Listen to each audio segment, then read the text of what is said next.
Vamos a comenzar la tertulia. Entonces, yo pediría, como en otras tertulias, que por favor quitéis el vídeo, quitéis el sonido, de manera que tengamos menos ruido durante la charla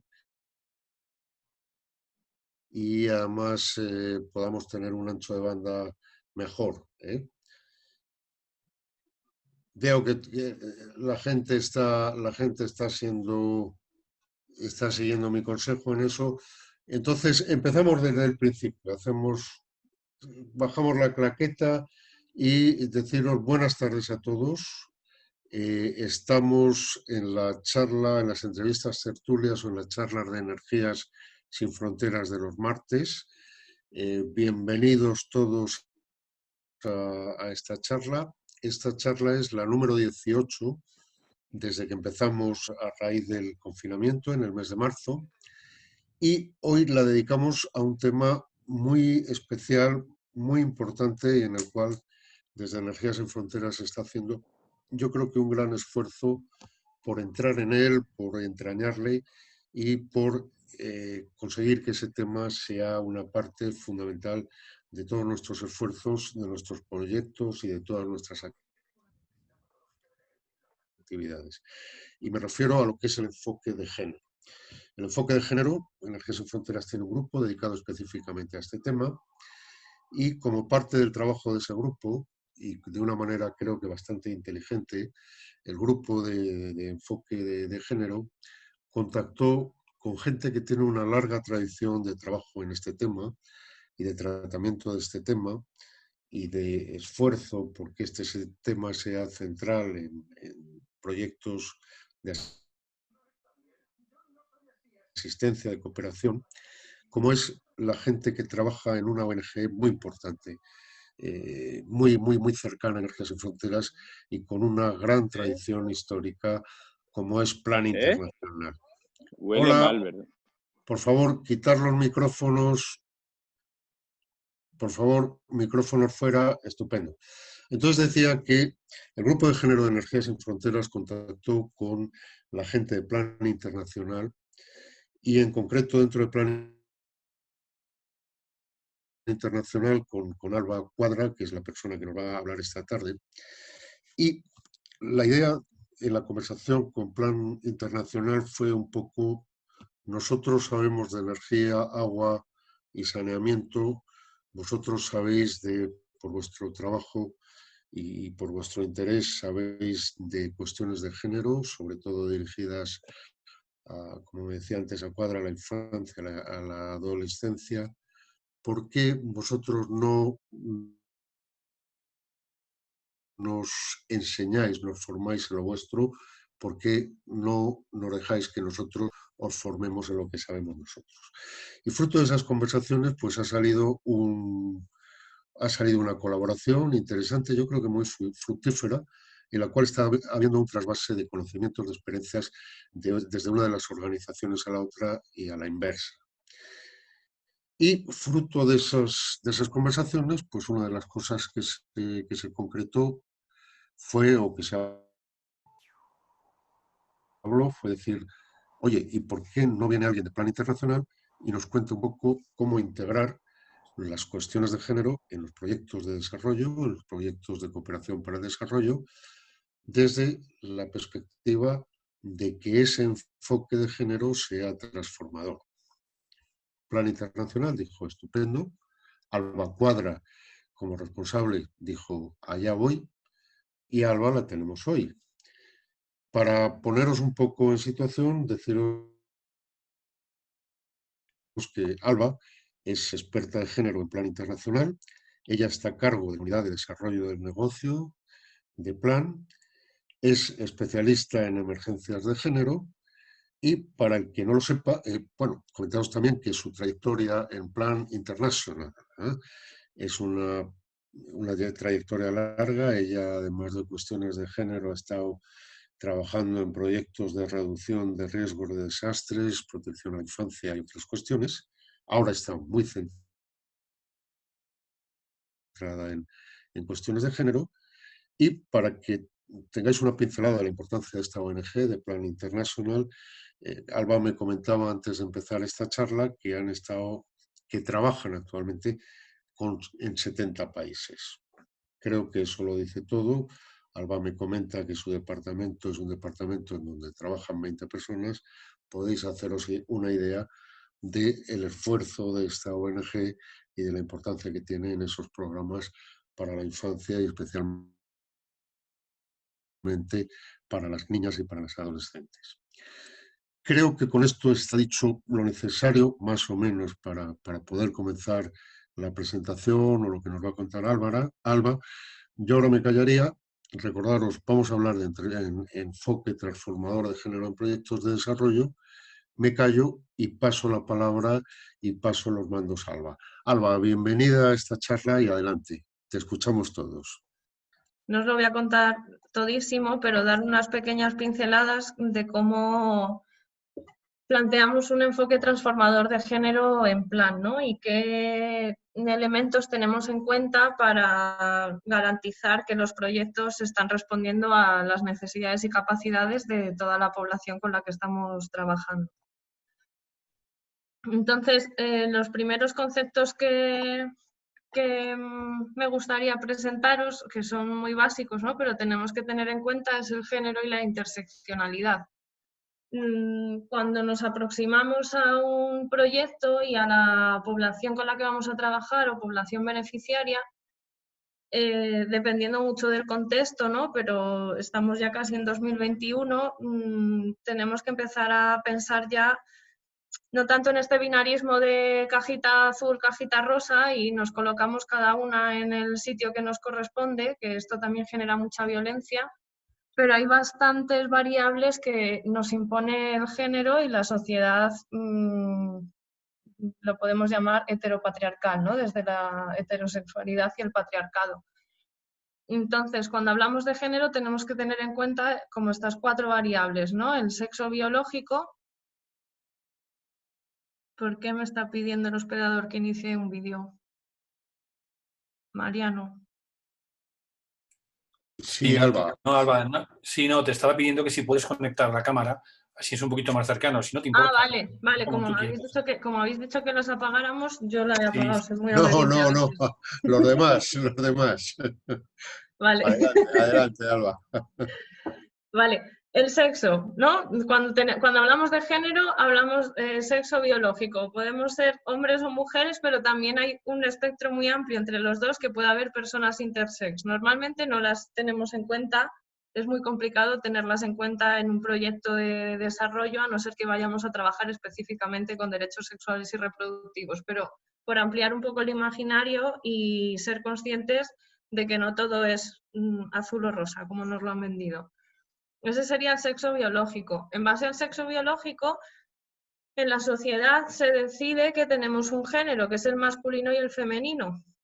Pero entre esa caja azul y rosa volvemos a tener en esa identidad que hay personas que debido al sexo biológico que le han asignado en el nacimiento, puede ser un hombre pero se puede sentir mujer. Entonces esa es su identidad de género y hablamos de personas transgénero. ¿Vale? Que pues en Sudán del Sur es muy complicado hablar de personas transgénero y personas transexuales, pero si vamos a trabajar en un contexto como Centroamérica, es un colectivo muy vulnerabilizado que tenemos que tener en cuenta en nuestros proyectos porque seguramente haya población con estas características, con necesidades muy específicas a las que podemos incluir en los proyectos, si lo tenemos en cuenta, ¿no? Si no estamos como replicando un sistema y siendo cómplices del mismo. La expresión de género viene muy ligada de la mano con la identidad de género, ya sea porque yo me siento mujer y quiero que la sociedad me lea como mujer, pues tenemos ciertas estructuras y características, ¿no? Pues que siendo muy básica, pues me pinto los morros o me pongo un vestido o me pinto el ojo, por simplificarlo mucho. Y luego tenemos la orientación sexual, que igual es una característica que puede provocar discriminación y violencia y hay que tenerla en cuenta también en los proyectos, ¿no? Porque la norma social es la heterosexualidad, pero hay en ciertos contextos que pues igual, volvemos a poner el ejemplo, es muy difícil trabajar en Jordania con personas homosexuales, aunque existan, habría que hacer proyectos muy específicos, pero por ejemplo en Filipinas yo trabajaba en un proyecto de reducción de riesgos de desastres y el colectivo LGTBI, ¿no? Las personas homosexuales estaban presentes en el proyecto y las personas transexuales también. Y un ejemplo sería muy fácil, los baños en un centro de evacuación. Yo construía con nuestra sociedad local, estábamos construyendo centros de evacuación y teníamos personas que se consideraban hombres, personas que se consideraban mujeres y personas que eran transgénero, y no había unos baños específicos para esas personas que a lo mejor se sentían violentadas entrando al baño de los hombres o al de las mujeres, porque no entraban, no se sentían en esa cajita rosa o azul, ¿no? Son componentes a tener en cuenta. Cuando hablamos de interseccionalidad, ¿qué pasa? Que hay que tener en cuenta muchas variables, ¿no? Que hasta la fecha no se han tenido tan en cuenta. Desde el feminismo hemos traído este temazo. No es lo mismo ser una mujer blanca, heterosexual, con educación superior y europea, que ser una mujer negra, lesbiana, que tiene diversidad funcional o no puede ver bien, por ejemplo, y puede ser una niña o un adolescente, ¿no? Todas estas variables, o ya sea indígena o afrodescendiente, todas estas variables hay que tenerlas muy en cuenta para analizar las necesidades y también las capacidades de las personas con las que estamos trabajando, para no generar daño ni más discriminación de la que ya existe y poder paliar estos efectos negativos, ¿no? Entonces, con toda esta pedrada de género, interseccionalidad, etcétera, vienen unos roles y unos estereotipos que nos imponen desde la sociedad, ¿no? Los roles son las pautas de acción y comportamiento asignadas a mujeres y a hombres y perpetuadas por la sociedad. Estas pautas asignan trabajos y espacios diferenciados para mujeres y hombres. Como tercer sector, creo que es una responsabilidad nuestra no replicar estos sistemas discriminatorios, ¿no? Plantar la semilla y ofrecer la oportunidad y crear esos espacios seguros para poder ir transformando estos roles de poquito a poco, ¿no? Entonces, ¿qué tenemos que tener en cuenta cuando nos aproximamos a una comunidad o a un proyecto y estamos trabajando con la población afectada, con la población beneficiaria, y estamos viendo cómo podemos a lo mejor introducir o promover el empoderamiento económico de las mujeres en un proyecto? Tenemos que tener en cuenta el rol reproductivo, el productivo y el comunitario. En cooperación, en este enfoque de género en desarrollo, antes, hace mucho, trabajábamos con el enfoque de mujeres en desarrollo. Nos dimos cuenta, ¿no? Así como en los años 90 y tantos, que la estábamos liando muy parda, porque llegábamos a un país, intentábamos trabajar con las mujeres y las decíamos, aparte de tu trabajo reproductivo, que suele ser gratuito y por amor, y solo lo asumen las mujeres, y aparte de tu rol comunitario o tu trabajo comunitario, porque los cuidados se nos adjudican a las mujeres en la mayoría de los casos y de los países, por no decir todos. Además, te vamos a dar la oportunidad de trabajar, y vas a trabajar fuera de casa, dentro de casa y en la comunidad, ¿no? Y estamos hablando de triple jornada laboral. Entonces tenemos que hacer un análisis de estos tres espacios para poder ver el tiempo que dedican las personas en base a su rol y a los estereotipos de género, y cómo podemos redistribuir y aligerar la carga a lo mejor de las mujeres para que puedan participar en nuestros proyectos sin generar daño ni triples jornadas laborales, ¿no? Sí, básicamente es tener en cuenta estos tres espacios para redistribuir de una forma equitativa la carga de trabajo. Esto lo llamamos la división sexual del trabajo, ¿no? Que es la forma de dividir los trabajos socialmente en base a la construcción histórica y social de género en cada cultura. ¿Cuáles son los principios que organizan esta división? De separación y jerárquico. Normalmente las mujeres suelen estar en puestos mucho menos valorados, por tanto, mucho menos remunerados, pero eso pasa aquí y en la Conchinchina, no es una cosa que no sea ajena en España tampoco. Y están muy desagregados, ¿no?, por género los principios de separación, los trabajos entre hombres y mujeres. Y seguramente aquí tenga ejemplos con las compañeras ingenieras que hayan tenido que lidiar a lo largo de su carrera laboral con un sector muy masculinizado, ¿no?, que han tenido que hacerse un hueco en este sector específico.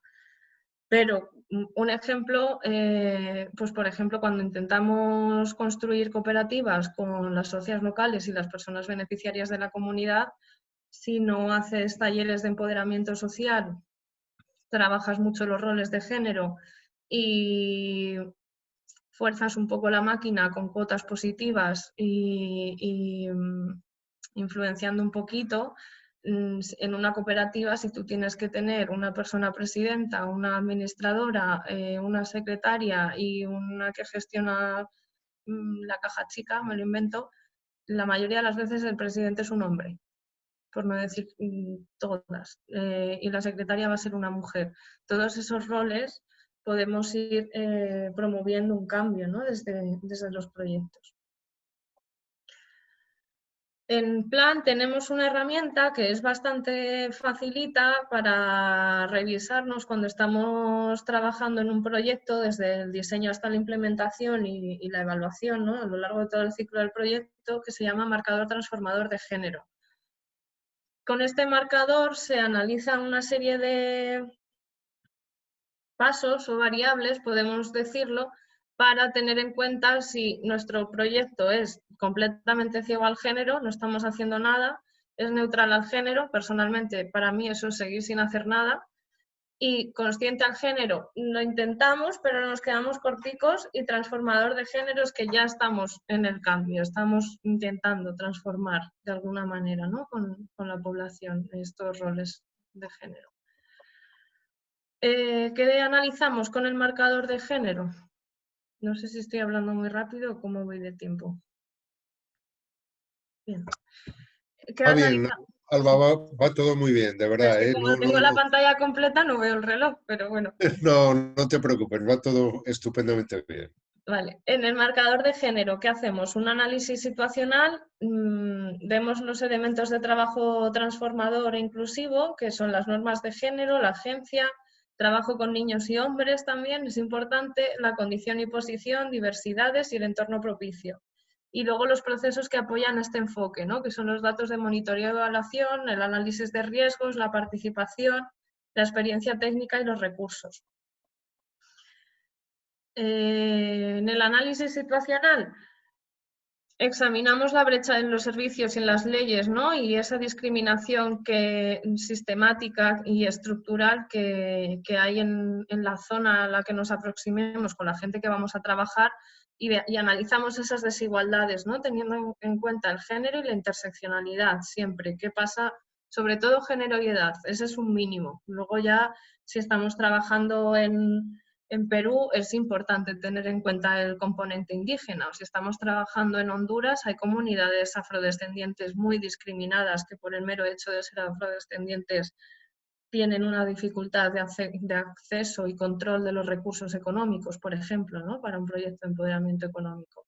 ¿O qué pasa con las personas con diversidad funcional? Si estamos construyendo una escuela, o pozos o puntos de agua accesibles, tienen que ser accesibles a las personas que no pueden caminar o no pueden ver perfectamente. Si no, estamos dejando fuera o dejando atrás a una parte de la población, ¿no? Entonces, me voy directamente a cómo tendríamos un enfoque transformador de género, y extendiendo ese análisis de género, edad e inclusión, identificar las brechas y las violaciones de estos derechos y desigualdades, describir cómo y por qué estos afectan a las niñas, a los niños, a las mujeres y a los hombres de manera diferente, describir cómo y por qué al menos algún otro factor de exclusión afecta a estos diferentes grupos, ¿no? Pues esto que os estaba contando de la interseccionalidad. Una vez analizas los problemas, y las discriminaciones, es más fácil pensar las soluciones para paliar o mitigar o transformar esa desigualdad existente, ¿no? Las normas de género, pues tenemos que buscar qué pasa con las normas de género. Por ejemplo, en un proyecto de empoderamiento económico, cuando estamos hablando de acceso a formación profesional, acceso a un mercado formal y un empleo digno, las normas de género se imponen por muchísimos sitios, ¿no? Normal, si te descuidas, lo que vas a hacer es formar a peluqueras y mecánicos, simplificando mucho. O si vas a trabajar con agricultores, el proyecto de El Salvador, por ejemplo, en el que vamos a colaborar Plan y Energías Sin Fronteras, las socias locales, y cuando hablábamos de este análisis de normas de género, la mayoría de los agricultores eran hombres, agricultores oficiales, porque luego cuando rascas un poco y ves los tiempos en los que quién dedica qué tiempo a cada cosa a lo largo del día, las mujeres también trabajan en el campo. Lo que pasa es que no se las reconoce, van a ayudar al marido. Y estas normas de género, al final, ¿qué suponen? Que las mujeres no tienen ese acceso a los recursos, a la tierra, al trabajo, a la propiedad, a la formación, porque ellas han tenido que quedarse cuidando en casa, mientras ellos son los agricultores reconocidos. En Filipinas, por ejemplo, había proyectos, había financiación, tenía una situación bastante curiosa porque los hombres eran los agricultores oficialmente, pero las mujeres echaban las mismas horas que los hombres en el campo recogiendo el arroz. Pero ellas luego volvían a casa, o antes de haber ido al campo habían ido a por agua, habían recogido la casa, habían llevado a los niños a la escuela, habían preparado la comida porque tenían que llevar la comida al campo, se iban al campo, echaban las mismas horas que su marido y cuando volvían tenían que seguir preparando la cena, recogiendo la casa, durmiendo a los niños, y los maridos básicamente se emborrachaban una vez acababa el trabajo, ¿no? Todas estas normas tenemos que analizarlas para decir, vale, aquí hay esta problemática, quién tiene el acceso a los recursos y quién tiene el control, y cómo podemos modificar ese acceso y control a los recursos en base a los tiempos que tienen las personas, y cómo creamos esos espacios para que tengan tiempo para acceder a una formación profesional. Por normas de género también podemos entender, en El Salvador mismamente, me decían que las mujeres no querían participar en las formaciones profesionales, nunca iban. Y claro, si tú analizas a qué hora haces las formaciones profesionales y ellas tienen un montón de tareas de trabajo reproductivo y cuidado de la vida, porque si no sus hijas, hijos, maridos no van a comer ese día, a lo mejor es que no tienen tiempo para acceder en los tiempos que estás promoviendo. A lo mejor es que no estás creando un espacio de cuidados donde pueden dejar a las personas, a las niñas y a los niños a su cargo, para que ellas puedan ir a esa formación. No pueden delegar el trabajo que se las impone como mujeres para acceder a una formación profesional. Han tenido que abandonar la escuela seguramente mucho antes porque se casaron jóvenes, porque empezaron a tener hijos, porque no tenían dinero suficiente y se priorizaron los recursos económicos en la familia para que el hombre trabajara, para que el hombre estudiara, perdón. Y todas estas cosas hay que analizarlas, ¿no?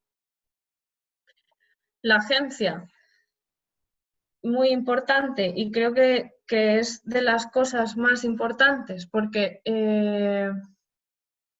cuando hablamos de empoderamiento, el empoderamiento es un proceso intrínseco que tienen las personas. Nosotras no empoderamos a nadie, nosotras no le damos el poder a nadie para que se sienta lo suficientemente legítima y poderosa para luchar por sus derechos. Eso es intrínseco, es un proceso intrínseco. Lo que tienes que crear es ese ambiente y ese espacio seguro y esos conocimientos para que las personas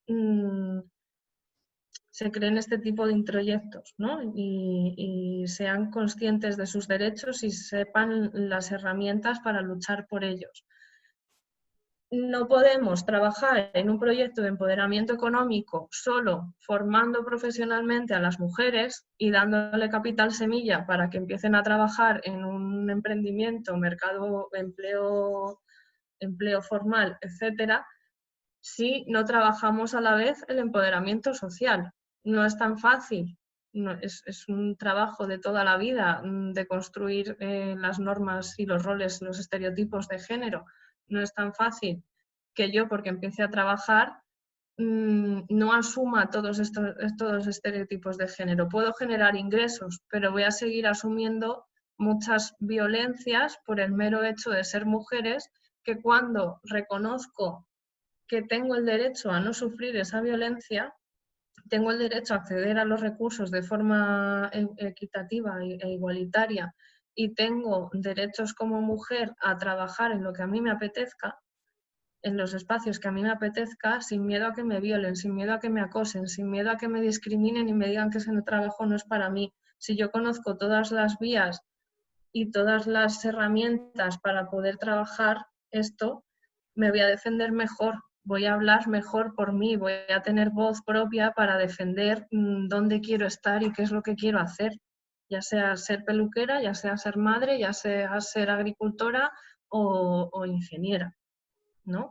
Entonces es importante, muy importante, que además de estas formaciones y ajustar actividades y presupuesto al empoderamiento económico en sí, lo acompañemos con un empoderamiento social, conectemos con organizaciones de la sociedad civil feministas o de mujeres que ya están trabajando en ello. Creemos espacios seguros donde las mujeres puedan aprender cuáles son sus derechos humanos por ser mujeres, ¿no? Tenemos que crear esos espacios también, presupuestarlos y crear esa formación para acompañar ese proceso de una forma mucho más holística, no solo desde el empoderamiento económico y la formación.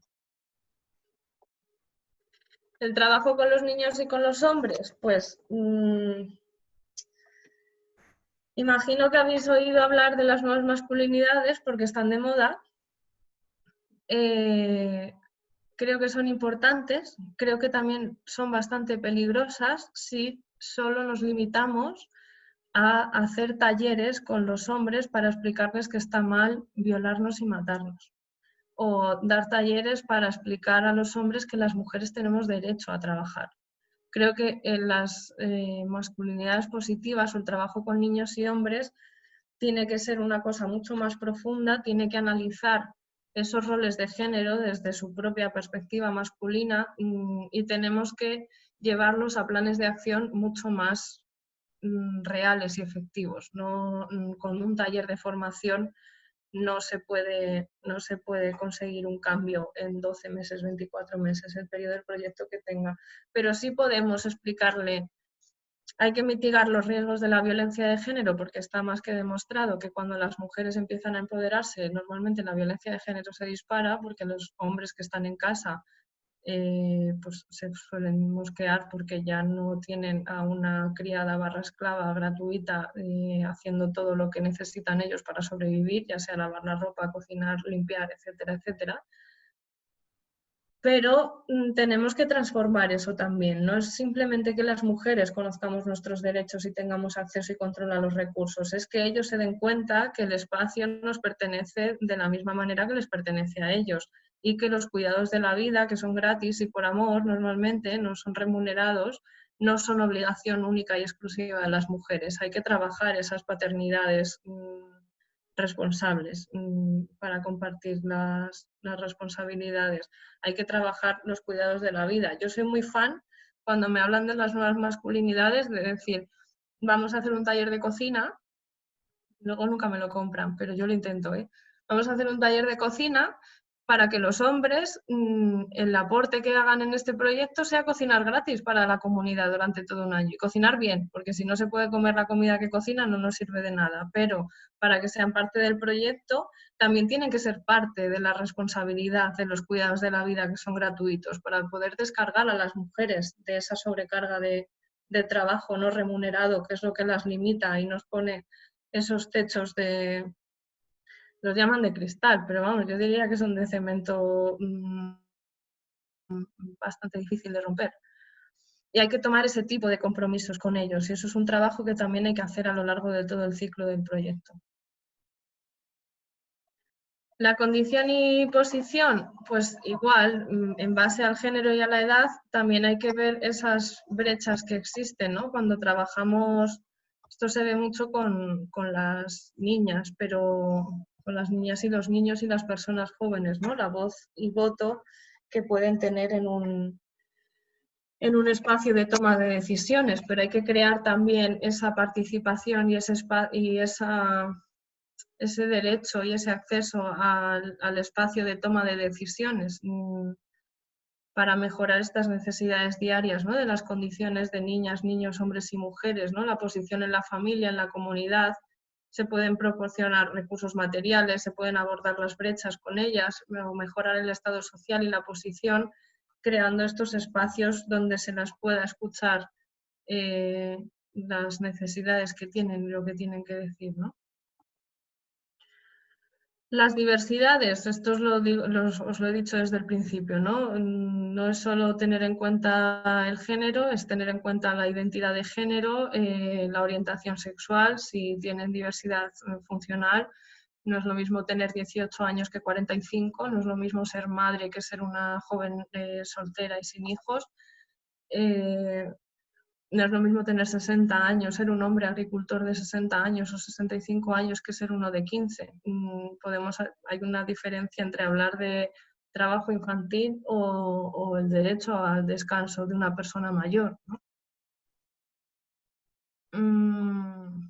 El entorno propicio, pues lo que hablábamos, ¿no? De tener identificados esos espacios seguros, pero también conocer los servicios y las políticas que existen en el país y en las municipalidades con las que estamos trabajando para poder potenciar esos accesos, ¿no? Porque al final la mayoría de las políticas están in place, están instauradas, pero tenemos que seguir promocionándolas, tenemos que seguir rascando, ¿no? y movilizando esos servicios públicos para que tengan acceso, y tenemos que dar conocimiento de esos servicios para que se pueda generar este espacio propicio. ¿Qué pasa? La última parte, el marcador transformador de género. No es solo que contemos todo esto en una formulación, en un papel, que el papel lo aguanta todo, lo sabemos. Hay que tener unos mecanismos para garantizar que esto está funcionando, ¿no? Para darle consistencia, como condumio, meterle condumio al proyecto y poder presupuestarlo y tener los recursos necesarios para ver que lo que hemos identificado, analizado y diseñado está funcionando, ¿no? El monitoreo y la evaluación es muy importante en los proyectos y tiene que tener ese enfoque de género y edad. Cosa imprescindible en cualquier actividad y proceso de monitoreo y evaluación es que los grupos de discusión focal, por ejemplo, sean siempre desagregados por género y edad. Siempre, para crear estos espacios seguros, para escuchar realmente lo que tienen que decirnos las personas con las que estamos trabajando. Lo mismo con las otras variables, ¿no? Las otras intersecciones. Una cosa que a mí me parece imprescindible, que cada vez se habla más gracias a todas las diosas, en plan lo llamamos la política de salvaguarda, en humanitaria Naciones Unidas lo llama prevención de explotación y abusos sexuales, el PSCA. Aunque estemos trabajando en proyectos de desarrollo, está más que demostradísimo a lo largo de todos estos años que las personas vulnerables, ya sea por género o por edad, sufren abusos y explotación sexual en ciertos contextos para acceder a los proyectos en los que estamos trabajando. Al final la cooperación puede tener un lado muy perverso y puede provocar que gente que tiene poder sobre el proyecto y en el proyecto sobre las personas beneficiarias abusen de esas personas. Entonces creo que es muy importante en este mecanismo de monitoreo y evaluación implementar estos mecanismos de prevención de explotación y abusos sexuales, que hay muchísimas herramientas y es fácil y creo que es muy justo y necesario prevenir esto, ¿no? Hay que analizar los riesgos también en base al género y a la edad y a todas las condiciones de la población con la que estemos trabajando, y en base a esos riesgos tenemos que mitigarlos, no solo al identificarlos, hay que mitigarlos. Si a mí una mujer me dice que no va a ir a la formación o que no puede ir al espacio de trabajo que hemos creado porque tiene que salir de su casa a las 5 de la mañana y es de noche y por la ruta por la que pasa violan a las mujeres todas las semanas, yo no puedo pedirle que vaya a esa formación, yo no la puedo, yo tengo que garantizar en el proyecto que ese espacio, que esa ruta sea segura, ¿no? Tenemos que identificar ese tipo de riesgos, o si hay un riesgo de acoso laboral o hay un riesgo de discriminación, tenemos que ver cómo vamos a mitigar esos riesgos en el proyecto. La participación, evidentemente, tenemos que escuchar la voz de todas las personas beneficiarias. Importante lo que hablábamos de los grupos desagregados por género y edad para que tengan la seguridad y la confianza de poder transmitir la información que necesitamos. Y el monitoreo y evaluación en la participación es muy importante. No solo hay que recolectar información al principio para diseñar un proyecto, hay que hacerlo de forma periódica en el proyecto para poder reevaluar y reconducir si está habiendo desviaciones o efectos negativos, ¿no? La experticia técnica es importante y hay que reconocerla, igual que hay que reconocer el valor de un ingeniero cuando se construye una planta solar, por ejemplo. Me lo invento, porque de ingeniería yo no tengo ni idea, por eso os contacto a vosotras cuando tengo que trabajar en cosas de ingeniería, pero hay que reconocer que el género es un expertise y las que nos dedicamos a esto hemos estudiado muchos años y hemos trabajado muchos años en aprender todas estas herramientas, en analizar todas estas desigualdades en base a historia, filosofía, economía, muchísimas materias, y es un expertise que hay que poner en valor también en el proyecto, presupuestarlo y tenerlo en cuenta desde el análisis de necesidades hasta la evaluación, ¿no? Recursos, presupuesto, hay que tener un presupuesto violeta, hay que tener líneas presupuestarias porque si lo ponemos en el papel pero no tenemos dinero para implementarlo, nadie lo va a hacer y eso lo sabemos por experiencia. Entonces hay que tener ese presupuesto, ¿no? Para hacer un análisis de género, para desarrollar los grupos de discusión focal y hacer un monitoreo y una evaluación con enfoque de género e inclusión. Para todo el tema de salvaguarda, ¿no? Y de prevención de abusos sexuales y explotación. Hay que presupuestar las cosas. Si queremos que un proyecto tenga enfoque de género, hay que poner dinero para ello, porque no es gratis. Y hasta aquí hemos llegado. Muchas gracias. Ahora, las dudas, preguntas que me queráis hacer. Gracias, Alba. Muchísimas gracias por tu presentación. Voy a ver si... estupendo, ahora sí. Gracias por la presentación. A mí me parece una presentación interesantísima. Yo creo que con más conceptos de los que probablemente haya podido evaluar en un determinado momento. Me parece interesantísimo además cómo habéis sistematizado en este concepto el marcador, esa aproximación a la cuestión de género o cómo poder evaluar cómo se trata la cuestión de género, cómo se debe tratar en los proyectos. Me parece además que dentro de ese marcador habéis incluido una serie de dimensiones tremendas, ¿no? Y que serían para estar hablando y hablando durante muchísimo tiempo, ¿no? Por toda la variedad y por la profundidad de todas ellas.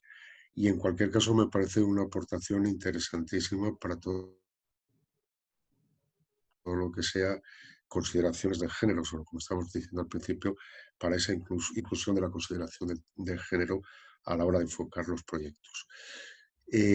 A mí me gustaría ahora dar la palabra a la gente, a la audiencia, a la gente que está siguiendo esta charla, como hacemos otras veces, para ordenar un poquito la discusión y para ordenar las preguntas. Lo que me gustaría es que a todos aquellos que queráis hacer una pregunta utilicéis el chat de la herramienta esta telemática y que vayáis poniendo las preguntas que queráis dirigir a Alba, sin perjuicio de que yo como moderador me reservo el derecho y el privilegio de preguntarla cuando yo quiera, que también tengo muchas palabras. Pero vea, vamos a empezar. Alba, otra vez gracias. Y vamos a empezar por la audiencia. Yo tengo una pregunta aquí de Lucila Izquierdo que te quiere preguntar algo. Adelante, Lucila. Lucila.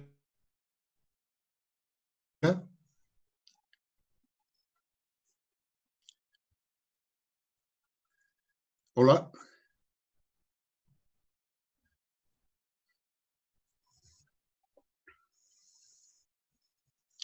Me parece que tenemos alguna dificultad con Lucila para hacer la pregunta. Hoy ahí estás, estupendo. Adelante. Espera, yo voy a abrir la cámara también. Que muchísimas gracias, Alba, porque yo creo que con una gran experiencia y desde luego con una actitud de absoluto dominio de tu experiencia, de esa propia experiencia, nos has manifestado cómo es el panorama que tendríamos por delante a la hora de abordar un proyecto verdaderamente transformador en Genio, que es, digamos, un poco lo que el objetivo de esta charla, ¿no? Porque nosotros hemos creído siempre que nuestros proyectos tenían un enfoque de género, pero desde luego estaríamos en el paso primero, casi en neutralidad, tal y como tú lo has explicado. Y la verdad es que, aunque sea difícil, nos gustaría ir dando pasos hacia lo que es un verdadero proceso transformador, ¿no? Por lo cual muchísimas gracias por el panorama que nos has puesto. Y eso ahora ya, volviendo un poco, una vez dicho esto y visto esto, tenemos que volver a ser humildes y saber de dónde partimos, ¿no? Y partimos de una ONG que somos expertos en energía y agua, digamos, vamos a considerarnos expertos en energía y agua así ampliamente, y además en hacer proyectos de acceso a estas cosas, a estos servicios básicos, en zonas con muy pocas capacidades, muy abandonadas, muy aisladas y con muy pocas capacidades, ¿no? Entonces, y donde muchas veces, pues a lo mejor solo hacemos una actuación y luego ya no volvemos. Entonces partimos de una situación muy alejada de las características necesarias para llegar a hacer un proceso transformador. Entonces, si en algún momento a lo mejor sí que necesitamos vuestra ayuda, o sea, la ayuda de un experto en género, que nos ayude a identificar en los distintos tipos de proyectos que nosotros hacemos hasta dónde podemos llegar. Porque a veces la situación del proyecto no te deja pasar de unas determinadas condiciones o características o objetivos alcanzables. Y entonces tendríamos que recurrir a hacer proyectos con aliados, como Plan o como otro, que sí que nos permitieran dar ese salto, ¿no? Entonces mi pregunta es más o menos esa, que con nuestra realidad, ¿cómo podemos trabajar para alcanzar toda esta, digamos, excelencia que nos has puesto delante? Claro, a ver, es un temazo, Lucila. Si tuviéramos todo el tiempo del mundo y todo el dinero del mundo, pues haríamos maravillas, ¿no? Claro. Lo que pasa es que solemos tener contratos, tenemos presupuestos muy limitados, etcétera. Creo que hay que cumplir unos mínimos. Y la transformación no la vamos a conseguir con un proyecto. O sea, la transformación de género, podemos remitirnos a la historia en España, ¿no? Y al movimiento feminista en España, ¿no? Ha sido una lucha de décadas que las mujeres tengan derecho a tener una cuenta bancaria o que tengan derecho a trabajar o tengamos derecho sobre nuestro cuerpo, ¿no? Para decidir sobre nuestro cuerpo. No vamos a solucionar nada. La solución la tienen ellas siempre y ellos. Para mí la estrategia es preguntarle a las mujeres qué necesitan y cómo pueden solucionar sus propios problemas, porque ellas lo saben. A ellas tampoco les gusta estar así. Entonces, un ejemplo simple, si me lo invento, ¿eh? Si me estoy inventando locuras, me lo corregís también, porque yo en acceso a agua y saneamiento, mi experiencia es la justa por reducción de riesgos de desastres, pero si hay que gestionar el acceso a un punto de agua y normalmente el agua la recogen las mujeres, porque suele ser así, incluso las niñas y los niños, ¿no? Son tareas de cuidados. A lo mejor con garantizar que ese punto de agua sea seguro y accesible, ya estamos haciendo muchísimo. Si no sufren violencia sexual y de género por el camino, si es accesible para que las mujeres no se hagan daño yendo, si hay luz, es preguntar, ¿no? Es sentarnos con ellas y preguntarlas cómo va a ser más seguro este punto de agua, cómo quieres que sea este punto de agua, y sentarse a trabajar con los hombres también y decir cómo podemos repartir la carga de tareas para que sea el acceso a agua sea de una forma igualitaria y equitativa, ¿no? Y quizá podemos proveer desde nuestro privilegio con un poco de control, más de control a las mujeres. Y a lo mejor eso está generando unos pocos ingresos.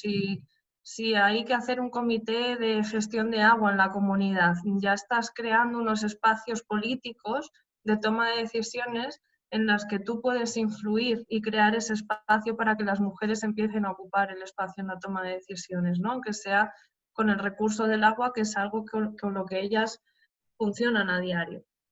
No sé si te estoy respondiendo a la pregunta. Perfectamente, sí, muy bien. No, a lo mejor le estás dando una cierta alegría en el sentido de decir, oye, en esas cosas sí hemos pensado otras veces. El tema es, lo que me preocupa a mí, es cómo hacerlas valorar en un proyecto, en una formulación de un proyecto, cómo dar valor a esas cosas, que hasta ahora a veces yo creo que no hemos sabido hacerlo. Esta matriz que nos has puesto de evaluación o de seguimiento y tal, sí, me encantaría, si podemos utilizarla, aunque sea en el proyecto de El Salvador, para que nosotros aprendamos cómo evaluar en cada una de esas etapas lo que es positivo de lo que hacemos sin tener que llegar hasta el final. Claro, yo creo que poniendo la semilla ya se está haciendo mucho, teniendo un análisis del acceso y el control de los recursos, porque una cosa es muy diferente acceder a los recursos que controlar los recursos, y sabemos el poder económico y social que puede dar eso, ¿no? Y a partir de un control de recursos se puede promover el empoderamiento de muchas maneras.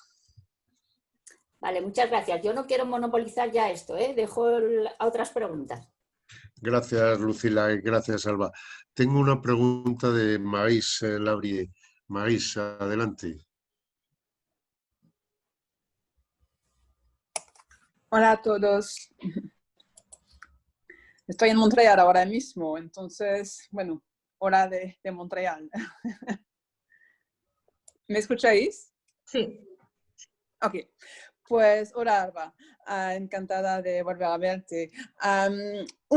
Dos preguntas. La primera pregunta sería si en los proyectos te parece suficiente incluir indicadores de género o si es importante incluir objetivos también de género. Es decir, si no hay objetivos específicos de género en un proyecto, ¿crees que vale la pena incluir indicadores de género? Primera pregunta. Y mi segunda pregunta sería conocer un poco más la posición de los donantes en términos de género. Bueno, de los donantes más importantes, de los donantes con quienes trabajáis en plan, que sea la ACID o otros donantes. ¿Cuál es ahora la posición? Porque se habla mucho del género, pero ¿qué piden exactamente? ¿Quieren eso? Si nos puedes contar un poquito más sobre esto. Vale, creo que un objetivo específico puede ser inclusivo sin que sea única y específicamente dirigido a las mujeres de un proyecto. Por ejemplo, cuando hablamos en plan el proyecto El Salvador, ¿no? Que hablamos no me acuerdo ahora cómo era el objetivo específico en concreto, pero más o menos la promoción y el acceso a un empleo digno o a la generación de un emprendimiento digno para las personas jóvenes de la zona de no sé dónde de El Salvador, con un enfoque especial o específico de género e inclusión, ahí ya está reflejando que vas a tener una mirada diferenciada a las necesidades y capacidades de las mujeres, ¿no? Y de otras variables de intersección. Los indicadores sí tienen que ser concretos. Yo en todos los proyectos que trabajo con cuotas positivas y no es simplemente mencionar que el 60% de las mujeres van a ser, o sea, que los indicadores son desagregados por sexo y edad y además se garantiza que el 60% sean mujeres. Eso es solo un dato cuantitativo, pero en los indicadores también tiene que haber indicadores cualitativos, valga la redundancia, para poder medir la satisfacción y ese cambio transformador en las mujeres, ¿no? Tenemos que saber si a ellas les ha servido de algo el proyecto, si tienen un sentimiento de empoderamiento mayor, si podemos medir la participación, si podemos medir el control de los recursos, o si han aumentado sus ingresos, o para qué han utilizado los ingresos que han aumentado, ¿no? En su bienestar, en el bienestar de la familia. Creo que se refleja más en los indicadores que en el objetivo específico. El objetivo específico se puede mencionar, pero en organizaciones como las nuestras, ¿no? Tanto como Plan como Energías Sin Fronteras, solemos tener objetivos específicos más generalistas. No tenemos un enfoque, no sé si decir feminista, pero no tenemos un enfoque de trabajar única y exclusivamente con las mujeres. Estamos hablando de acceso a energía, de acceso a agua, estamos hablando de servicios básicos para comunidades y poblaciones que se va a beneficiar mucha más gente que las mujeres. No estamos hablando de participación política de las mujeres para conseguir que accedan al ayuntamiento y tengan un espacio de toma de decisiones muy concreto por el hecho de ser mujeres. No sé si me explico. Sí, sí, sí.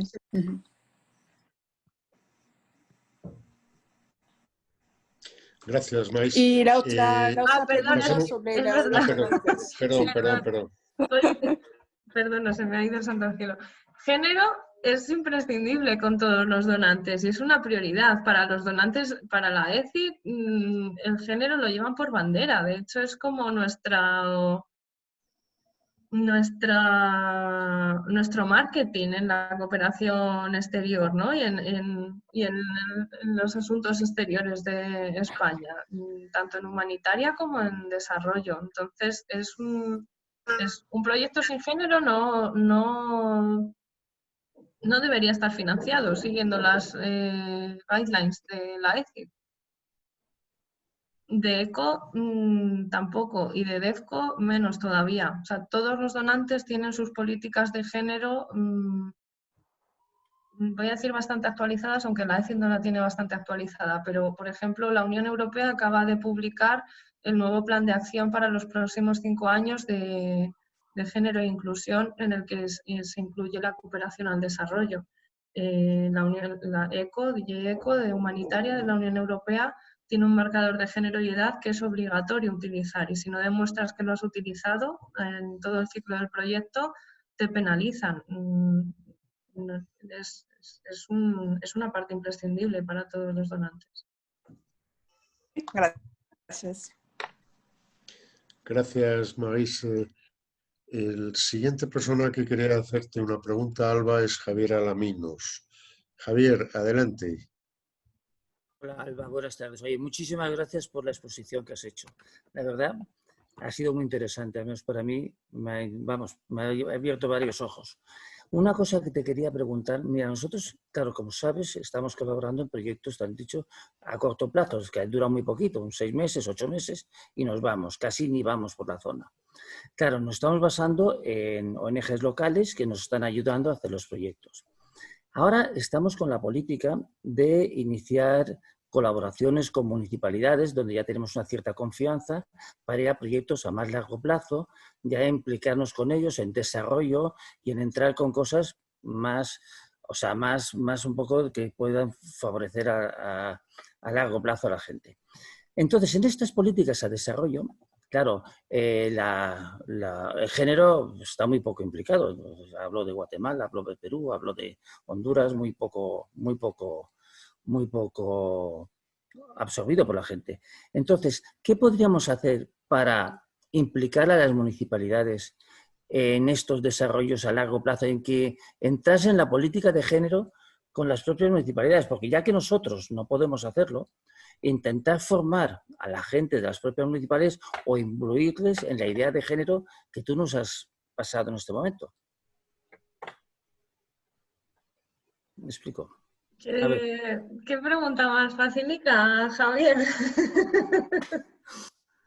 Para mí, trabajando con autoridades locales, o sea, todos los gobiernos, casi todos los gobiernos, han firmado todos los protocolos y acuerdos de Naciones Unidas de los derechos de las mujeres. Todos los gobiernos, y más en Centroamérica, aunque luego sea papel de fumar, tienen políticas de género en el país. Entonces, la primera carta para trabajar con las municipalidades es llevarles su propia ley. Ellos tienen leyes, tienen políticas de género para instaurar en el país. Y creo que la clave es asociarse con las organizaciones de mujeres, o por lo menos colaborar con las organizaciones de mujeres. En Honduras hay organizaciones de mujeres potentísimas que se saben perfectamente sus leyes y saben perfectamente cómo tienen que permear en la municipalidad. Entonces, con sus políticas en la mano, creo que hay que movilizar sus propios recursos más la formación de género que podamos traer desde el exterior. Pero hay muchas capacidades en Honduras, en El Salvador, en Guatemala. Hay organizaciones de mujeres que se juegan la vida literal por luchar por sus derechos.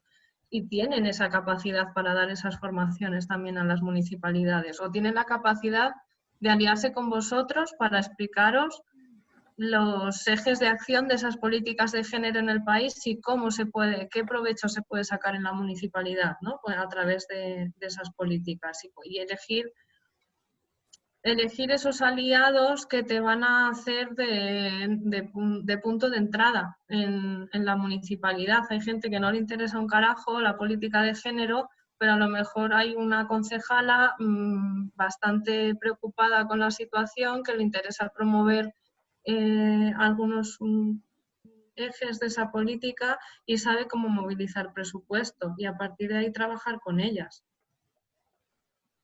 No, creo que la clave es identificar esas personas que están interesadas y tener muy trabajadas sus propias políticas, porque las tienen. ¿Y tenéis experiencia vosotros en este tipo de colaboraciones? ¿En cómo habéis entrado con ellos? Sí, por ejemplo en Paraguay, que tenemos un convenio de la ECI de empoderamiento económico con personas jóvenes. Uno de nuestros socios locales es el Ministerio de Trabajo, pero una de nuestras colaboradoras es el Ministerio de la Mujer. Y hay un puente, o sea, durante la identificación y la implementación estamos trabajando con el Departamento del Ministerio de Trabajo de el empoderamiento económico de la mujer específico. ONU Mujeres tenía un área específica de empoderamiento económico de las mujeres en el país. El Ministerio de la Mujer tiene mandato de colaborar con el Ministerio de Trabajo en ese área específica y de ahí vas permeando, ¿no? Del ministerio a la municipalidad tienen que tener, normalmente con estas políticas, se marca que haya puntos focales en las municipalidades o personas que sean las responsables de esa parte de la política, identificarlas. Si no está, pues a lo mejor un buen inicio es promover que se incluya o que se cree ese puesto en la municipalidad para trabajar con vosotros. Vale, gracias. Ya aprenderemos un poquito más cuando te sigamos en El Salvador. Gracias. Más preguntas para Alba. Alba, yo tengo una pregunta que voy a dar el vídeo. Yo tengo una pregunta, escuchándote, que para mí es muy la madre del cordero, porque yo tengo una cierta tendencia a pasar siempre a la implementación, ¿no? A ser en ese sentido muy posibilista. Tú nos has presentado un marcador que si no lo he entendido mal, con todas las plantillas que has pasado, es una especie de checklist que tú aplicas a un proyecto, que cuando tú tienes tu proyecto, tú lo pones encima y dices, vamos a ver, en este aspecto el proyecto tiene este potencial. Me parece que al final tú lo referías a bajo potencial, alto, medio, etcétera, etcétera. Y entonces hay determinadas dimensiones del proyecto que tú vas evaluando con esa plantilla. Claro, la pregunta es, yo puedo hacer eso y decir, muy bien, pues llego a hacer una evaluación, interpreto que este proyecto es alto en esta componente, bajo en la otra, etcétera, etcétera, pero al final, dicho un poco a lo bruto, lo que a todos nos gustaría es que tuviera el mayor potencial compatible con los objetivos técnicos específicos que como ONG especializada buscamos, ¿eh? Entonces, entiendo que en la mayoría de los casos no va a ser posible conseguir el alto potencial en elementos transformadores de género con lo que es la realidad o los objetivos técnicos de dar agua, de llevar electricidad, etc. Entiendo que esto es muy teórico, muy conceptual, pero mi pregunta sería, ¿cuál es la recomendación que tú darías a una ONG como Energías Sin Fronteras para empezar a aplicar esa plantilla a sus proyectos sin llegar a agobiarse porque a lo mejor la plantilla da bajo potencial en muchas de las componentes? Es decir, es un poco, te estoy haciendo una pregunta de cómo enseñaremos a un niño a dar sus primeros pasitos, ¿no? ¿Cuáles son las recomendaciones en el sentido de, yo creo que la primera, y la pongo yo por delante, es no caigas en el pánico, tranquilo, vamos poco a poco, ¿no? Bueno, yendo un poquito más, esto es una broma, pero yendo un poquito más en ese sentido, ¿tú cómo recomendarías a Energías Sin Fronteras? ¿Qué ánimo debería tener o qué actitud debería tener Energías Sin Fronteras a la hora de empezar a aplicar esa vara de medir que tú nos propones a cada uno de sus proyectos? No sé si la pregunta está clara o... No se puede pasar de 0 a 100 en un momento, ¿no? Y lo que hablábamos antes de que hace falta tener recursos especializados para aplicar el enfoque de género en todo el diseño, a lo mejor no es un proyecto transformador de género de aquí para mañana, pero si seguís los pasos básicos, o sea, esta herramienta y lo que indica es bastante fácil, no es física cuántica. Con tener en cuenta las necesidades y capacidades de hombres y mujeres diferenciadas, ya estás teniendo enfoque de género en un proyecto. Y si identificas esas necesidades y capacidades y las potencias, sin dejar a nadie fuera, ya estás teniendo enfoque de género, ¿no? Que lo hablábamos en la mesa de energía, el evento este que estábamos comentando antes con Jesús, ¿no? En febrero.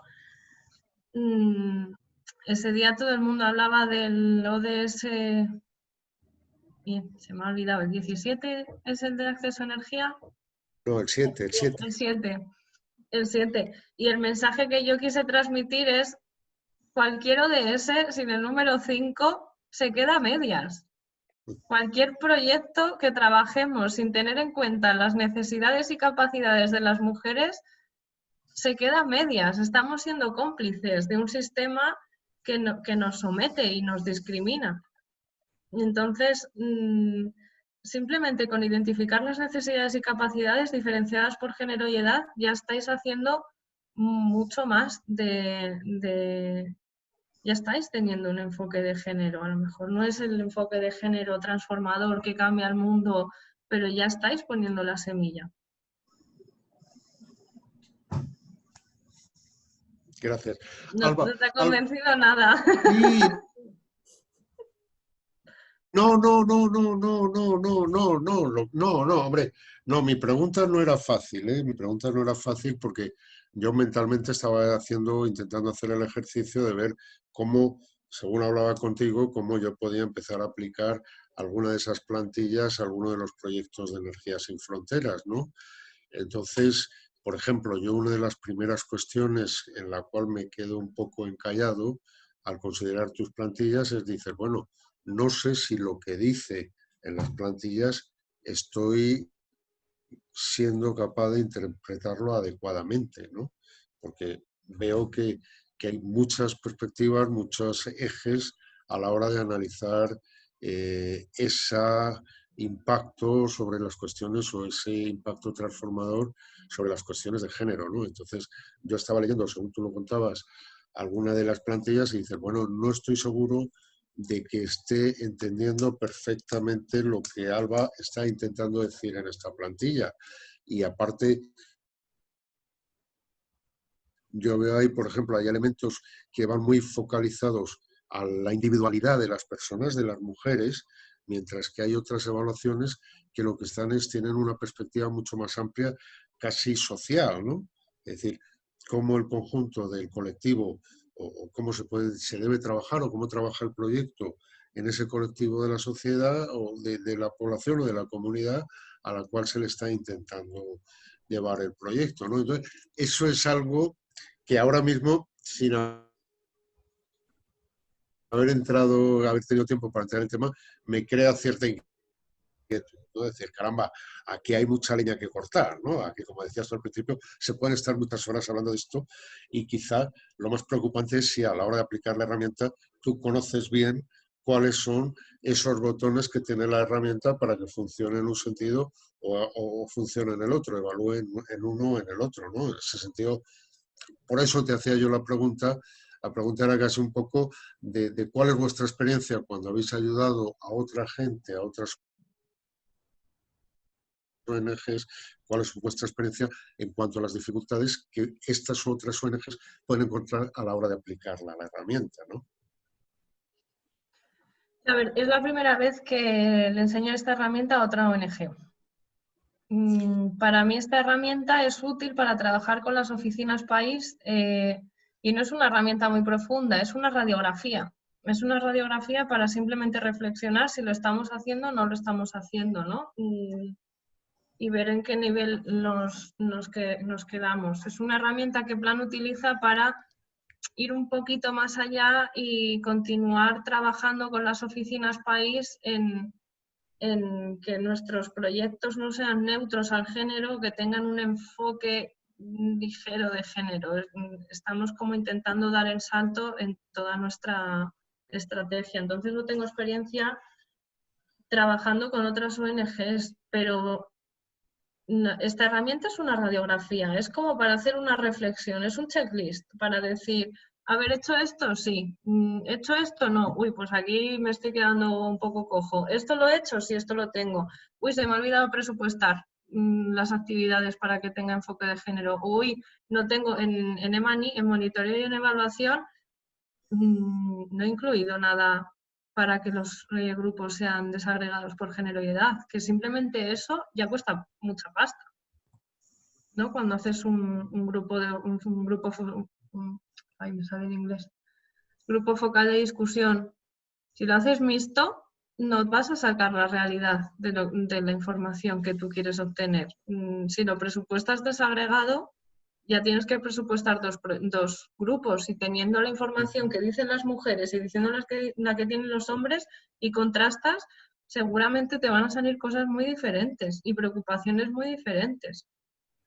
Es un checklist de ¿lo estoy haciendo o no lo estoy haciendo? Y si no lo estoy haciendo, ¿cómo puedo cambiar para pasar al siguiente análisis? ¿No? ¿Cómo puedo hacer? A lo mejor estás haciendo solo un análisis de género y se te está olvidando la diferencia entre las mujeres jóvenes y las mujeres ancianas si estás trabajando con las dos, o estás trabajando con niñas y mujeres y estás obviando las necesidades de las mujeres.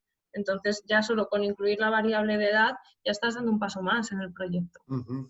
Hombre, mi experiencia siempre me hace partidario de que esos focus group, que dices tú, esos grupos focales, estén separados, pero también estén juntos, porque si no, cómo se gobiernan las tensiones entre las distintas posiciones no afloran o pueden aflorar de una manera más polarizada. Pero bueno, eso es un comentario al margen, ¿eh? No viene, es un un comentario por mi parte. Tengo a Lucila que quiere hacer otra pregunta o que quiere comentar algo más. Lucila, adelante. Sí, era solamente hacerle una petición casi a Alba. Nosotros ahora estamos intentando elegir un par de proyectos piloto donde aplicar el enfoque de género en la forma en que seamos capaces de hacerlo, ¿no? Entonces, uno de los proyectos piloto podría ser este de El Salvador, que vamos a estar colaborando juntos, y entonces sí que nos vendría muy bien tener una ayuda de alguien para saber interpretar esta herramienta. O sea, elegir, por ejemplo, cuáles de las variables de la herramienta son más fáciles de aplicar, en qué forma, para no perder tiempo en algunas cosas que vemos que no vamos a poder llegar. En fin, alguna ayuda para ser capaces de aprender a manejar la herramienta, como decía ahora Mariano, porque algunas cosas a lo mejor no somos capaces de interpretarlas. Y también a saber, entre las cosas que podamos implementar en el proyecto, pues cuáles son las que le darían un mayor valor, que es una de mis preguntas del principio, ¿te acuerdas?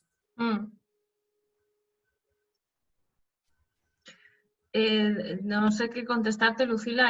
Con el proyecto El Salvador vamos a estar trabajando juntas, entonces vamos a ir mano a mano. Entonces ahí sí crees que es un proyecto piloto que nos puede ayudar a poner en marcha esto, ¿no? Ese podría ser uno.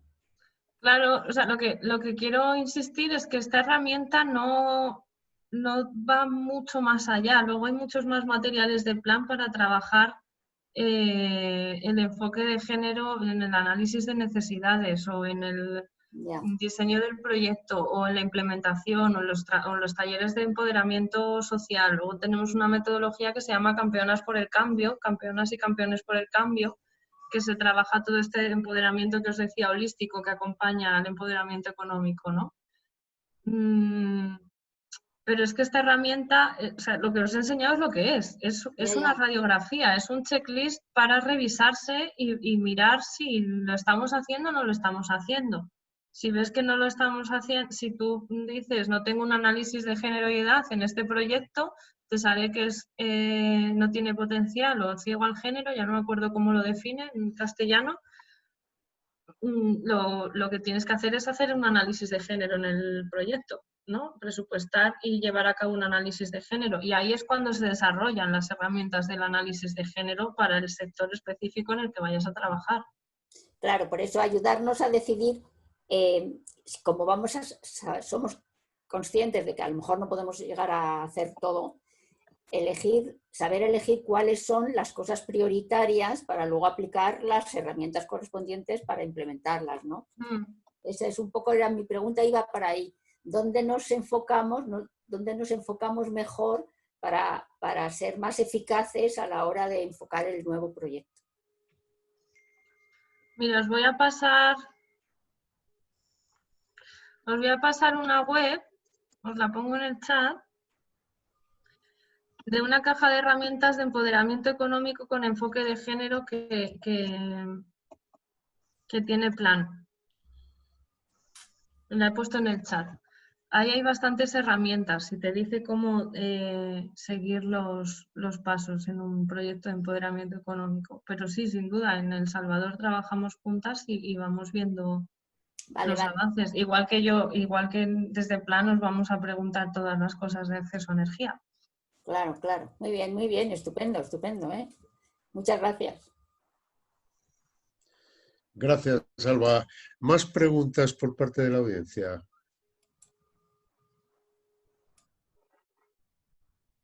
Hola. Jesús, adelante. Bueno, yo sí que quería comentar que en un par de días, bueno, hemos firmado un acuerdo de colaboración, una extensión, y en un par de días nos vamos a juntar varios equipos, no solamente para ver cómo se concreta el plan de trabajo de El Salvador, sino también pues, para otras cosas. Sí. Y desde luego estaríamos encantados en que en esas otras cosas pues, estuviera vuestro apoyo en los temas de género. A mí me ha encantado todo lo que has contado. Creo que tenías que haber empezado por el final diciendo que esto del género no es una ocurrencia no es un sitio común, no es tampoco lo que nos puede indicar el sentido común, sino que es una cosa realmente muy profesionalizada, y lo has expresado muy bien diciendo que hay que presupuestarlo, porque es verdad. Nosotros nuestros proyectos los hemos hecho siempre pues, pensando en el sentido común y por supuesto que favorecieran a todos, y favoreciendo a todos también además favorecen a las mujeres. Y además tenemos, digamos que identificados, y todo el mundo habla de ello, pues en los aspectos de género relacionados con el agua y con la energía, pero lo que nos has dado es algo enormemente más potente, ¿no? Puesto que es una herramienta analítica, parece un checklist sistemático, ¿no? Yo creo que eso tiene muchísimo valor y es pues, mucho más complejo. A mí me ha parecido mucho más complejo que este sentido común que nosotros aplicamos a los proyectos, o sea que seguro que vamos a aprender mucho, ¿no? Yo te quería preguntar, todo esto seguro, pasa aquí, son cambios transformacionales importantes que tienen frenos sociales, por razones ideológicas, por razones culturales, por razones religiosas.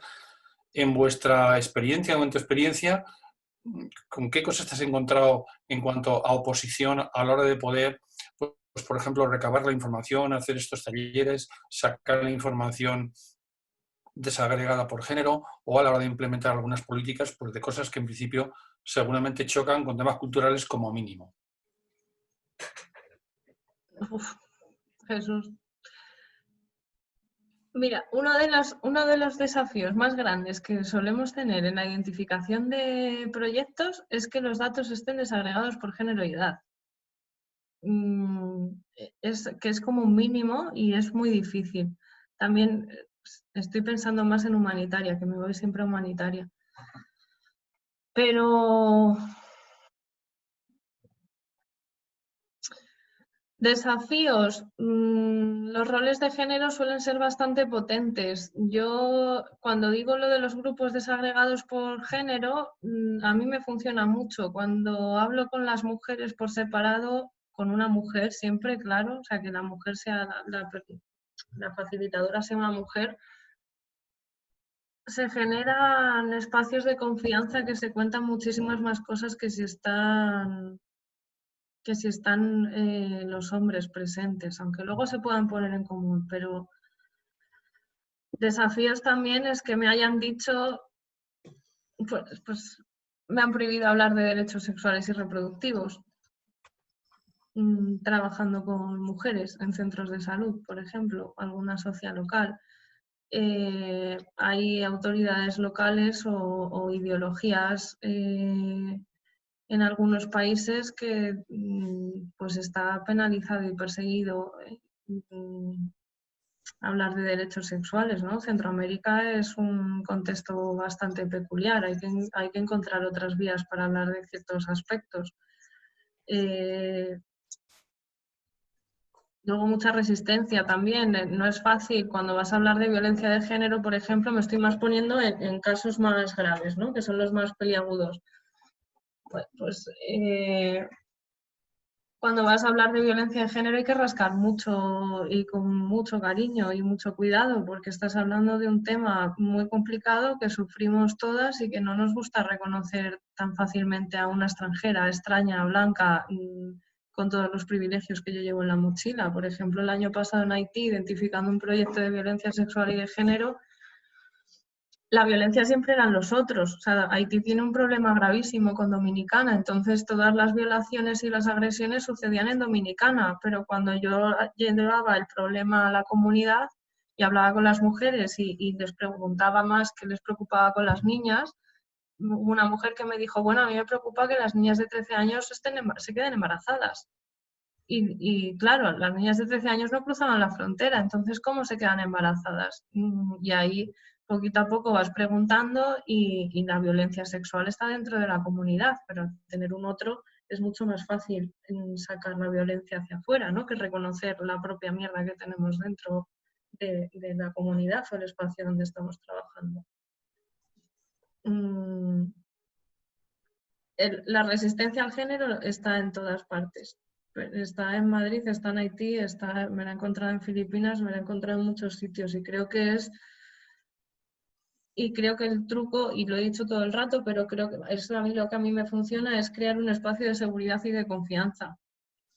con personas con las que se sientan seguras. Si las personas, el equipo local hace mucho, ¿no?, en este trabajo.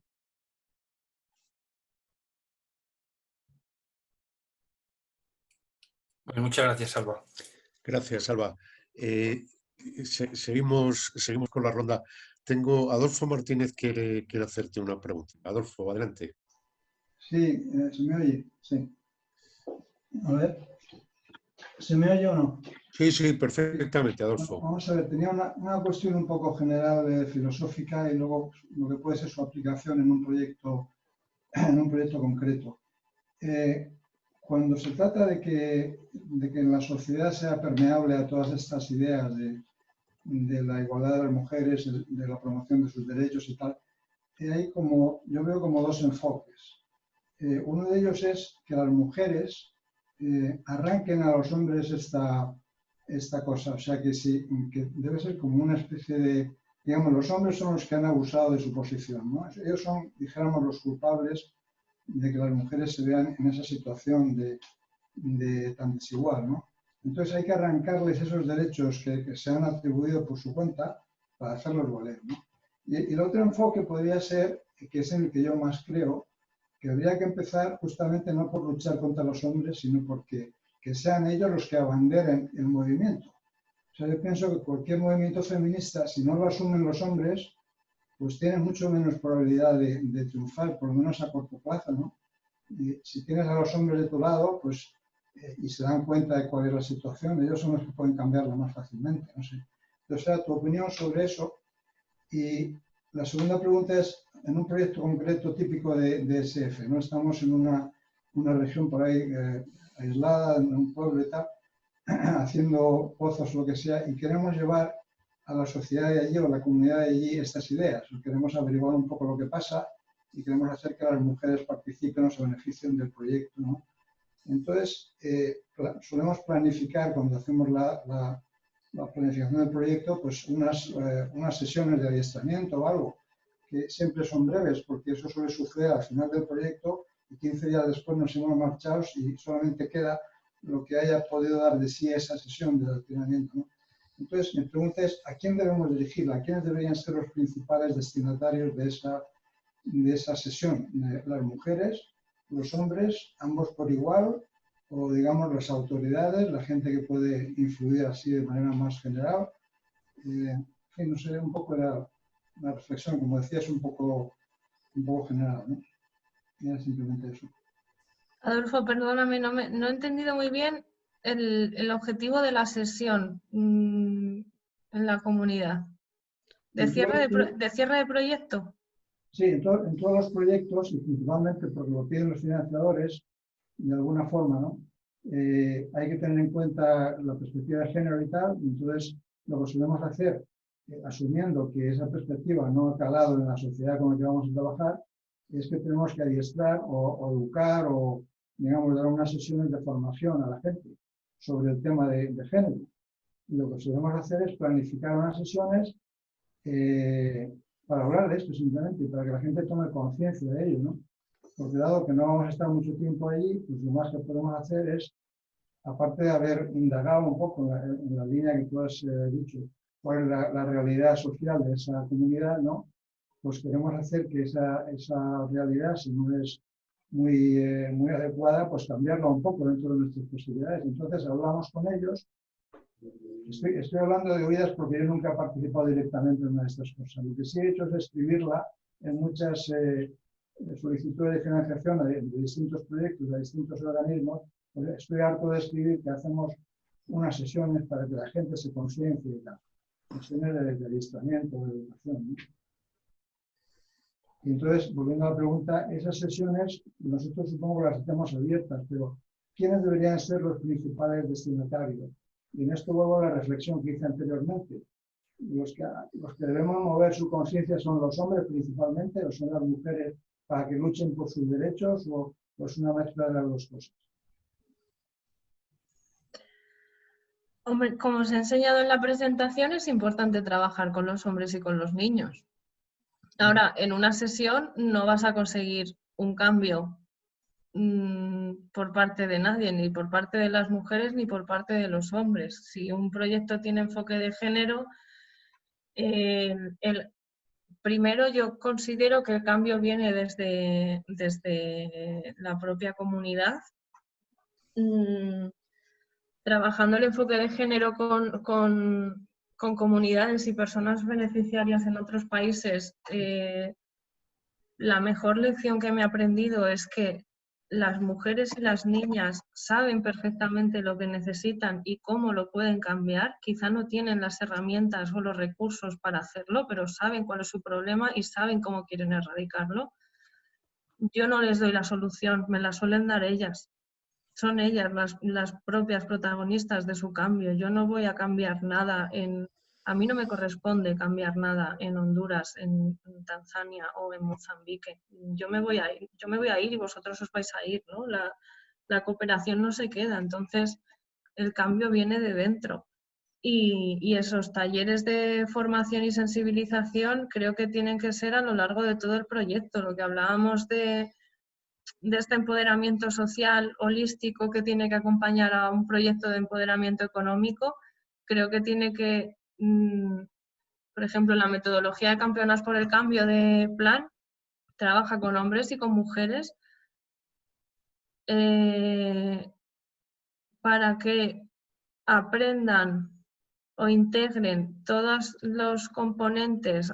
Trabajamos derechos sexuales y reproductivos, trabajamos derechos humanos, autoestima, agencia, toma de decisiones. Trabajamos muchos componentes para que ellas mismas sean las que promueven ese cambio y ellos sean los que promueven ese cambio, revisando una masculinidad, la masculinidad heteronormativa, hegemónica, violenta. No creo que las mujeres tengan... Y enlazándolo con lo que comentabas del feminismo, no creo que el feminismo vaya contra los hombres, va contra el patriarcado. El objetivo del feminismo es erradicar el patriarcado y en el patriarcado el género tiene unos roles y unos estereotipos, que es lo que hemos hablado al principio, ¿no? Tanto de sexo biológico, de género, de identidad, de orientación sexual, todo eso crea desigualdades. No creo que el feminismo esté arrancando derechos a los hombres, ni muchísimo menos, como lo que estamos haciendo es trabajar los privilegios. No es cuestión de derechos, es cuestión de privilegios y discriminación. Y eso es lo que se tiene que trabajar también con las comunidades. Que los hombres sean capaces de asumir trabajo reproductivo gratuito es un logro tremendo que no conseguimos a veces ni en España. Que las mujeres sean capaces de reclamar su espacio por derecho, creo que es un logro tremendo en un proyecto. Pero no creo que haya que dejar de lado a los hombres, no creo que haya que atacar a los hombres, creo que hay que incluirles en el cambio, pero en un cambio real, no en una sesión de sentar a 15 señores de una comunidad un día y explicarnos lo que son los derechos de las mujeres, porque eso lo llevamos haciendo 30 años y no ha pasado nada. Creo que hay que llevarlos a un plan de acción, a un cambio real, a que asuman unas tareas reproductivas gratuitas que recaen sobre las mujeres en todas las comunidades del mundo. Sí, vamos, me parece perfecto lo que me dices. Lo único que pasa es que hace pensar en los proyectos estos que hacemos. Para hacer un pozo o dos, pues se hacen en 4 meses, ¿no? Y ya está. Entonces, en 4 meses no se puede acometer todo esto que dices tú.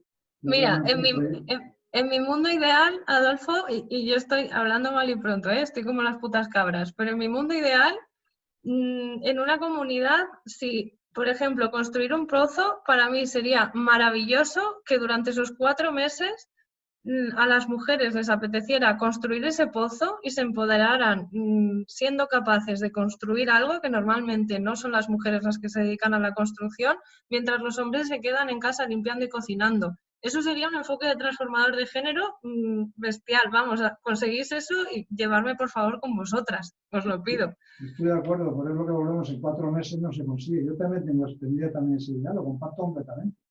Claro, pero es muy difícil. es una labor técnica que lo hace además un contratista, ni siquiera lo hacemos nosotros, vemos cómo lo hace, lo dirigimos y tal.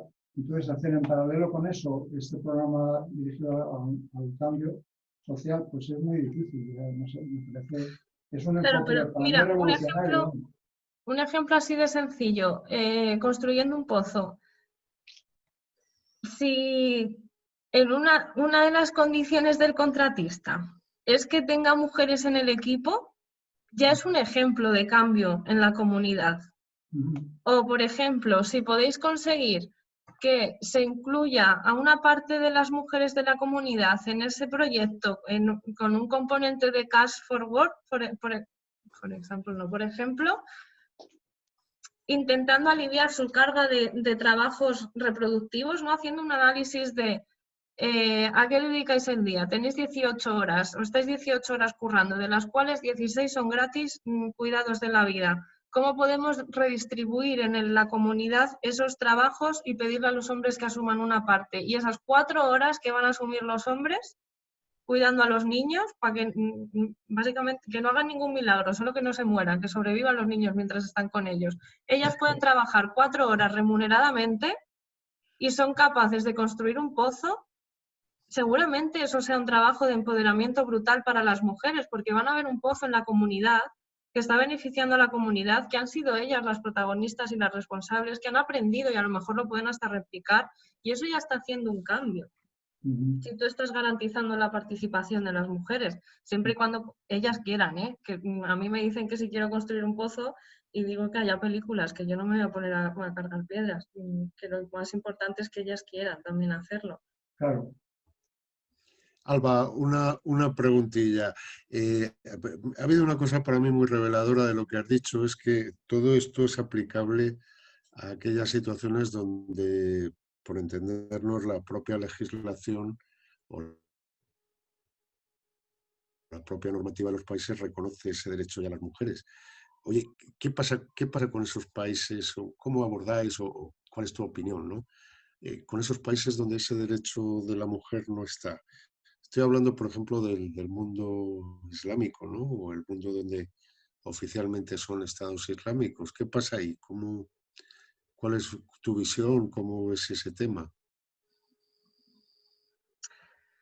Yo he vivido en Indonesia, que es el país con mayor población musulmana del mundo. Hay muchas discriminaciones de género, pero hay muchas mujeres también luchando y trabajando por sus derechos, muchísimas. No, países como tal que restringen los derechos de las mujeres, podríamos hablar de Arabia Saudí, pero no trabajo en Arabia Saudí, entonces tampoco te puedo dar ejemplos concretos de proyectos humanitarios o de desarrollos en este tipo de países que sí que restringen los derechos de las mujeres. Podemos hablar del derecho al aborto, pero creo que no tiene nada que ver con el acceso a energía o los proyectos de empoderamiento económico, que eso sí que es un derecho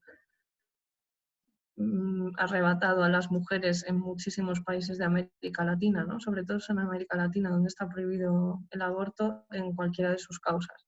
Y aunque te violen teniendo 12 años, está permitido abortar en Paraguay o en Honduras o en El Salvador. Pero no le veo mucha relación. La mayoría de los países en los que trabajamos, tanto vosotros como nosotras, el derecho al trabajo o al acceso al mercado laboral lo han reconocido todos los países. O sea, la Convención de Beijing la han firmado todos los países, con algunas restricciones, pero vamos, las restricciones se tratan de, pues eso, derecho al aborto, planificación familiar, todo lo que tiene que ver con nuestro cuerpo y la reproducción, pero el resto de derechos, o sea, el discurso de Naciones Unidas es que el género es rentable, porque es rentable que las mujeres trabajen. Y a eso ningún país se niega. Muy bien. Alba, yo creo que llevamos mucho rato hablando, yo no veo que aparezcan más preguntas, aunque seguro que las hay ahí, y es un tema, yo creo que hemos pasado de la herramienta que nos presentas a cuestiones más de fondo, ¿no? Y la verdad es que es una gozada hablar contigo y ver todas esas opiniones y sobre todo descubrir esas facetas nuevas que algunos de nosotros, y digo que soy varón, muchas veces no hemos planteado, que a veces la discusión social tal como está planteada no nos permiten verla o apreciarla, ¿no? Yo creo que vamos a dejar el tema por aquí, aunque me gustaría emplazarte a que más adelante y en la medida en que tú puedas y la programación de Energías Sin Fronteras pueda, volvamos a vernos y volvamos a traerte a la charla para seguir hablando de estos temas. Hay una pregunta que me aparece aquí continuamente y que te la tengo que hacer, es ¿podemos distribuir tu presentación? Porque veo que hay mucha gente que está Sí, interesado en ella. No hay sí, ningún sí. problema para que la... Te mandé el PDF. Bueno, me queda una pregunta, porque no me gusta dejar a nadie, pero es la última que permito. Carolina Karim tiene una pregunta. Yo creo que vamos a hacer una cosa. Carolina, hazte la pregunta y después de tu pregunta y de la respuesta de Alba, cerramos este interesantísimo diálogo, esta interesantísima charla y sobre todo emplazo a Alba a que sigamos conversando sobre este tema más adelante. Carolina, adelante. Hola Alba, ¿qué tal? Hola. ¿Crees que tendría algún o cambiaría el impacto de los proyectos o tendría qué tipo de repercusión positiva podría tener si en los proyectos empleáramos ingenieras en lugar de ingenieros en terreno? Todo. Locales, o sea, ¿qué tipo de ejemplo significa el que el jefe de obra o el ingeniero sea, que empleemos sea mujer y no hombre? Todo. Los referentes de género, o sea que tú imaginas, nos lo podemos trasladar a nuestra propia realidad, ¿no? ¿Cuántas veces de pequeñas nos han hablado de mujeres cirujanas, de mujeres banqueras, de mujeres ingenieras? Todo ese imaginario de lo que podemos llegar a ser y las opciones que tenemos es a través de referentes y de ejemplos. Lo mamamos en las películas, en las series, en los libros, en la escuela, en la familia. Entonces, si de repente llega una comunidad perdida de la mano de la diosa, una mujer dirigiendo un equipo, construyendo un pozo o unas placas solares o algo que en la vida se le ha ocurrido a una niña, a una mujer joven, eso es un ejemplo de cambio, eso es un motor de cambio, esos referentes. De hecho, en los proyectos insisto muchísimo en que, por ejemplo, formaciones profesionales de acceso a energía, ¿no? Los proyectos que tenemos en África del Oeste, es muy difícil encontrar a mujeres profesoras.